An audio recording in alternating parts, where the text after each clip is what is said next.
നമസ്കാരം സഹോദരി സഹോദരന്മാരെ. ഈ ഔഷധച്ചെടിയുടെ പേരാണ് തുമ്പ. ഇത് നമ്മുടെ വയലുകളിലും അതുപോലെ തന്നെ നമ്മുടെ റോട്ട് വക്കിലും പുഴവക്കിലൊക്കെ കണ്ടുവരുന്ന നല്ല സമൃദ്ധമായിട്ട് വളരുന്ന ഒരു ഔഷധച്ചെടിയാണിത്.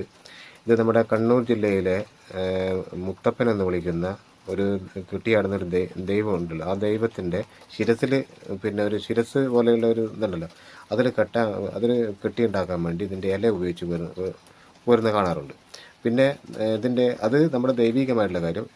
ഇതിൻ്റെ ഔഷധ ഗുണം നമ്മുടെ നാൽക്കാലികൾക്ക് ശരീരത്തിൽ പുഴുത്തു കഴിഞ്ഞാൽ, പട്ടി, ആട്, പശു അങ്ങനെയുള്ള നാൽക്കാലികൾക്ക് പുഴുത്തു കഴിഞ്ഞാൽ ഇതിൻ്റെ ഇലയെടുത്ത് നമ്മുടെ പച്ചമഞ്ഞളിൽ എടുത്തിട്ട് നല്ലപോലെ അരച്ചിട്ട് അതിൻ്റെ എവിടെയാണോ ആ പുഴുത്ത വശമെന്ന് വെച്ചാൽ അവിടെ ഇട്ട് കൊടുത്തു കഴിഞ്ഞാൽ അതിൻ്റെ അകത്ത് പുഴു ഉതിർന്ന് നമുക്ക് താഴെ വീഴുന്നത് കാണാൻ പറ്റും. അതിനുള്ള ഒരു ഉത്തമ ഒറ്റമൂലിയായിട്ട് ഇതിന് ഉപയോഗിച്ച് വരുന്നത്. പിന്നെ നമുക്ക് പല്ല് വേദന ഉണ്ടാകുന്ന സമയത്ത് പല്ലിൻ്റെ ഇടയിൽ ഉപയോഗിച്ച് കൊടുത്താൽ നല്ല പല്ല് വേദന ശമിക്കുന്നതാണിത്.